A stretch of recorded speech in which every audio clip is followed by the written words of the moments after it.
بسم اللہ الرحمن الرحیم۔ السلام علیکم ناظرین، میں ہوں مبشر میر، پی ٹی وی نیوز کے پروگرام ڈیبیٹ ایٹ 8 کے ساتھ۔ ناظرین، آج کا دن بھی ایک بہت ہی انرجی سے بھرپور اور آگے بڑھنے کی جستجو اور خاص طور پر اس گرم موسم میں ایک نیا ولولہ جو ہے، جو ہمیں پوری قوم کو چاہیے کہ جو بھی موسم کی شدت ہوتی ہے اس کے باوجود ہم اپنا کام جاری رکھتے ہیں اور آگے بڑھنے کی کوشش کرتے ہیں۔ اور آج کے پروگرام ڈیبیٹ ایٹ 8 میں ہمارے ساتھ جو ہیں وہ بہت ہی ایک شاندار پینل بھی موجود ہے، میں ان کا بھی تعارف کراؤں گا، اور جو آج کے موضوعات ہیں ان پر ہم ان کی رائے جاننے کی کوشش کریں گے۔ یقیناً ان کی رائے جو ہے وہ بہت ہی اہم ہے ہمارے خاص ایک اوپینین بلڈ کرنے کے حوالے سے۔ میں سب سے پہلے تعارف کراؤں گا جناب احمد خان ملک صاحب، سینئر تجزیہ نگار ہیں۔ ملک صاحب، آپ کا بہت بہت شکریہ کہ آپ نے وقت دیا۔ فاروق ڈاڈی صاحب ہمارے سینئر اکانومسٹ ہیں اور بہت ہی انرجیٹک شخصیت ہیں، اور ان کی جو ایکٹیویزم ہے وہ بھی بہت زیادہ ہمارے سامنے رہتا ہے۔ جناب قاسم راجپر صاحب سینئر تجزیہ نگار ہیں اور بہت گہری نظر رکھتے ہیں بہت سے سیاسی اور اکنامک کے معاملات پہ۔ قاسم صاحب، آپ کا بھی بہت شکریہ۔ ملک صاحب، آپ سے شروع کرتے ہیں، چونکہ اکنامی کے حوالے بھی اس میں ایک خبر میں چیز جو ہے وہ موجود ہے، اور وہ ہے کراچی پورٹ ٹرسٹ کے حوالے سے جو نئی سرمایہ کاری آ رہی ہے، اور بلکہ اس پہ کچھ کام بھی شروع ہو چکا ہے۔ $250 ملین ابوظہبی کے گروپ کی طرف سے، اور وزیر اعظم صاحب کو اس پہ وزراء کی طرف سے بریفنگ بھی دی گئی ہے۔ تو کیا کہیں گے کہ جو نئی سرمایہ کاری آ رہی ہے اور نئے معاہدے ہو رہے ہیں، اور خاص طور پر جو ہماری کمیونیکیشن کے جو ذرائع ہیں اس حوالے سے جو انوویشن اس میں لائی جا رہی ہے، ٹیکنالوجی کا استعمال کو بڑھانے کی بات ہو رہی ہے، اس پر آپ کی کیا رائے ہے؟ جی بہت شکریہ میر صاحب۔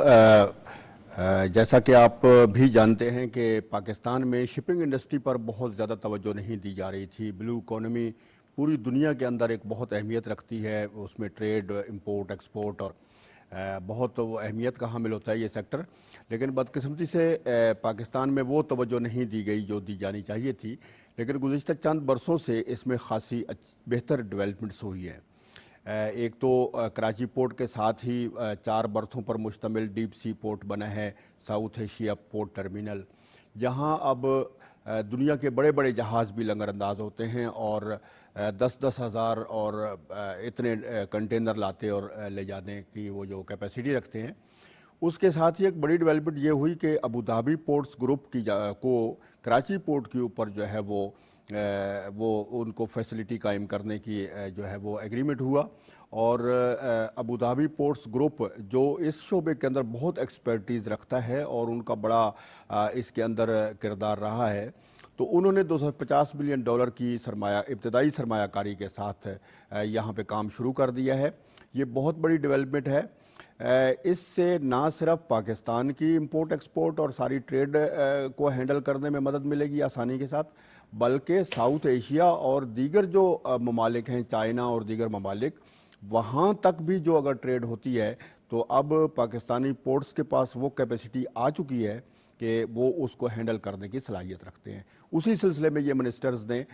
وہ دی ہے۔ اور ایک اور جو بڑی ڈیولپمنٹ ہونے جا رہی ہے وہ یہ ہے کہ منسٹر جو ہیں اس وقت پورٹ اینڈ شپنگ کے، قیصر احمد شیخ صاحب خاصے ایکٹیو ہیں۔ شپنگ انڈسٹری کی کوئی ریگولیٹری باڈی اس سے پہلے نہیں تھی، اب اس کو قائم کرنے کی کوشش کی جا رہی ہے، پرپوزل تیار ہو رہے ہیں۔ تو اگر یہ ریگولیٹری باڈی بھی تشکیل پاتی ہے تو میں سمجھتا ہوں یہ بھی ایک بڑی ڈیولپمنٹ ہوگی اور اس شعبے کو مزید ترقی میں مددگار ثابت ہوگی۔ ملک صاحب، بہت اچھا آپ نے کہا کہ بلو اکانومی، تو میں ڈاڈی صاحب آپ کی طرف آتا ہوں۔ آپ جو بندہ کراچی میں بزنس کرتا ہو اس کو شپنگ اور سی کا جو لائف ہے اس کے بارے میں بڑی معلومات ہوتی ہیں، تو بلیو اکانومی کا جیسے ملک صاحب نے فرمایا کہ ہم اس پہ بہت زیادہ توجہ نہیں دے سکے۔ میں نے ایک بہت عرصہ پہلے ایک آرٹیکل لکھا تھا، تو میں نے لکھا تھا کہ یہ ہمارا جو سمندر کا جو ایریا ہے یہ ہمارا سمندری صوبہ ہے، تقریباً اتنا ہی ہمارے پاس رقبہ ہے سمندر کا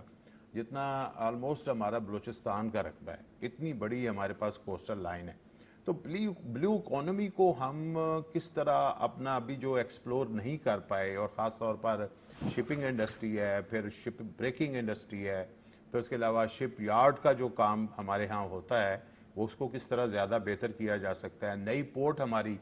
گوادر جو ہے وہ ایکٹیو ہو چکی ہے، اس کو بھی آگے بڑھنا ہے۔ تو اس پہ ذرا روشنی ڈالیے کہ اس کی طرف ہمیں کوئکلی کیسے آگے بڑھا جا سکتا ہے. میر صاحب یہ ہماری خوش قسمتی ہے کہ ہمارے پاس اتنا بڑا ایک سی کا ایریا ہے، اور یہ ہماری بدقسمتی ہے کہ اتنی بڑی جو ہمارا اثاثہ ہے، اثاثہ کہوں گا، اسے ہم صحیح معنوں میں ایکسپلور ہی نہیں کر پائے جو کہ ہمیں کرنا چاہیے، اور جہاں سے ہمیں بے تحاشا ہم انکم کر سکتے ہیں. آپ دیکھیے گوادر پورٹ ہوا یا کراچی پورٹ ہوا، اور یہاں پہ جس طرح کی شپنگ کی انڈسٹری کی یا جو بڑے بڑے جہاز جو یہاں پہ ٹرانزٹ ہوتے تھے اور آف لوڈنگ وغیرہ ہوتی تھی اور مال لے جاتے تھے، وہ اس ایکٹیویٹیز میں کافی کمی ہو کہ یہ چیزیں دبئی شفٹ ہوگی. اسی طرح ہمارے اگر انٹرنیشنل ایئرپورٹ کو دیکھیں تو ہماری چند ایک ناقص پالیسی کی وجہ سے ہم نے وہ حصہ بھی جو ہے یہاں سے منتقل ہو گیا دبئی کی طرف. اب آپ دیکھیں کہ دبئی میں نہ تو تیل ہے، نہ کوئی، وہ ایک ٹریڈنگ کے اوپر پورا ملک چل رہا ہے. جیسے سنگاپور ہے، سنگاپور کے پاس بھی کوئی ایسے معدنی وسائل نہیں، بلکہ وہ ڈیولپ کر رہے ہیں، اپنی نئی نئی چیزیں بنا کے ایکٹریکٹ کرنے کی کوشش کر رہے ہیں. نیچرلی ان کے پاس چیزیں نہیں تھی جتنی ہمارے پاس ہے. ایگزیکٹلی. لیکن ہم چونکہ آپس میں ایک عدم سیاسی استحکام کی وجہ سے ہم یہ افراتفری کا شکار رہے، اور ہم نے ان پہ توجہ نہیں دی. اگر جس طرح ڈاکٹر محبوب الحق نے جو 5 سالہ ترقیاتی منصوبہ بندی کی تھی، وہ اتنا کامیاب تھا ایوب خان کے دور میں. اگر اس طرح کی پالیسیز کو ہم ریوائیو کریں اور اس طرح کے ایک گول سیٹ اپ کریں، چاہے کوئی بھی گورنمنٹ آئے، کہ 1 سال سے زیادہ 5 سال کا گول سیٹ ہونا چاہیے. ایگزیکٹلی. بے شک آپ 2 سال کا کر لیں پہلے انیشیلی، 1 سال 2 سال 3 سال، اور کوئی بھی گورنمنٹ آئے وہ پابند ہو کہ ان منصوبوں کو آپ نے کیری فارورڈ کرنا ہے، کیری آن کرنا ہے. ٹھیک ہے نا. اب ہمیں آپ یہ دیکھیں کہ ہماری بدقسمتی ایک اور ہے کہ جیسے فیڈرل بورڈ آف ریونیو ہے، ہمارا جو نیشنل بجٹ ہے، قومی بجٹ، وہ سارا بیس کرتا ہے 60% فیڈرل بورڈ آف ریونیو پہ، جس میں custom, income tax, sale tax, تینوں چیزیں موجود ہیں. اب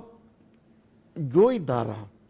ملک کے قومی بجٹ میں 60% کی کنٹریبیوشن کرتا ہو اور اسی ادارے میں 60 سے 70% کی لیکیج آف ریونیو ہو، تو آپ کی اکانومی کبھی نہیں اٹھ سکتی. تو میرا حکومت کو یہ مشورہ ہے کہ ہم اگر عوام پہ ٹیکسوں کا بوجھ کم کر کے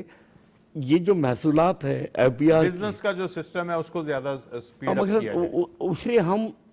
ٹھیک طریقے سے نافذ کریں. کیونکہ بدقسمتی سے جو چیزیں ہیں ایف پی آر تک وہ چیزیں پہنچ ہی نہیں پاتی ہے جو ہم سیل ٹیکس دیتے ہیں. تو یہ چیزیں، اب مثال کے طور پر آپ کسی ریسٹورینٹ میں کھانا کھاتے ہیں، آپ سیل ٹیکس دیں، ہم سب دیتے ہیں. ہر غریب آدمی اگر صابن کی ٹکی یا کوئی بھی چیز خریدتا ہے وہ سیل ٹیکس دیتا ہے. لیکن اتنا لیکیج آف ریونیو ہے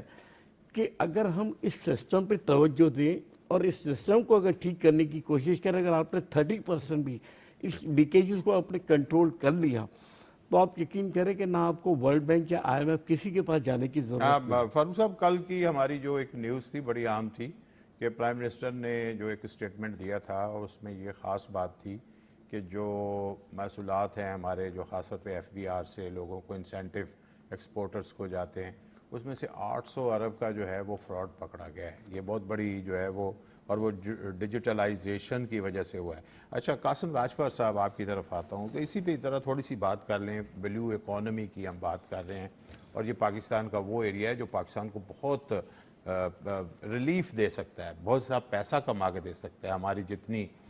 کوسٹل لائن ہے اس کے اوپر، اور پھر سمندر کی ایکٹیویٹی جو ہے، دنیا میں 90% ٹریڈ جو ہے وہ سمندر کے ذریعے ہوتی ہے. تو اس کو کیسے بہتر کیا جا سکتا ہے کہ لوگ زیادہ سے زیادہ ہماری شپنگ انڈسٹری جو ہے اس کو ڈیولپ ہونے میں مدد ملے، اور یہاں پہ لوگ جو ہیں وہ اپنے شپ جو ہے وہ رجسٹر کریں؟ یہ ایک بڑا ٹارگٹ ہوتا ہے. 1843 میں جب سندھ فتح ہوا تھا، تب